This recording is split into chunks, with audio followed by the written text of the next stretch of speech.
मजबूत लॉ मजबूत समाज बनाने के लिए बहुत ज़रूरी है और बीएनएस के साथ एक कोशिश की गई है कि रेप के अगेंस्ट एक मजबूत कानून बनाया जाए, हार्श पनिशमेंट दिया जाए।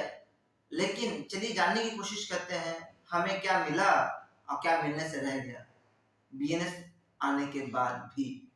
पहली चीज जो बदला यहाँ पे वो ये है कि भाई रेप को का डेफिनेशन थोड़ा बदला गया है। पहले रेप एक मर्द फीमेल के साथ अगर बिना मर्जी के सेक्सुअल रिलेशनशिप बनाए तो होता था। अब उस चीज को बदल कर दिया गया कि भाई इसका डेफिनेशन जेंडर न्यूट्रल कर दिया गया, पर टोटली जेंडर न्यूट्रल नहीं। जेंडर न्यूट्रल ऑफेंस करने वाले की तरफ से ऑफेंस सफर करने वाले की तरफ अभी तक चेंज नहीं हुआ। अच्छा, सेक्शन 63 इसी की बात करता है। पनिशमेंट 10 साल तक का था, 10 साल तक ही लाइफ 10 से लाइफ इम्प्रिजनमेंट है यहाँ, और फाइन का प्रोविजन है। गैंग रेप के मामलों में लाइफ 20 इयर्स टू डेथ वगैरह का इंट्रोडक्शन किया गया, अगर मैंने बहुत खतरनाक वाला मामला हो तो। मैरिटल रेप को इंट्रोड्यूस किया गया, बट पार्शियल है ये भी।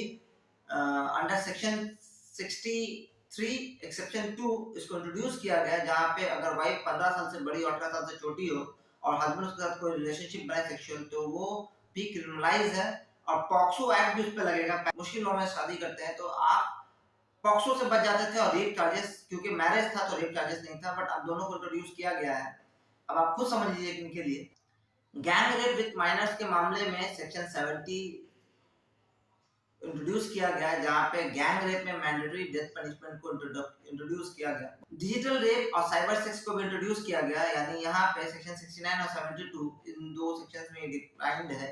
आपत्तिजनक फोटोज को शेयर करें तो वहां पे आईटी एक्ट 66 ई के तरह ही पनिशमेंट है, 3 साल तक का जेल और फाइन।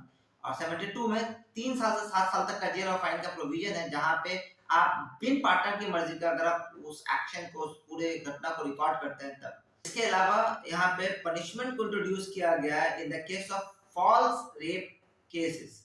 ये बहुत बड़ा मामला है। सेक्शन 226 इसको इंट्रोड्यूस किया गया, जिसका मकसद सिंपल है, फॉल्स रेप केसेस को कम करना और फॉल्स रेप केसेस में फंसने वाले लोगों के को थोड़ा राहत देना। लेकिन इतनी चीजों को बदलने के बाद भी अभी भी हमारे हाथ में बहुत सारे हमारे कुछ डिमांड्स है जो फुलफिल नहीं किए गए।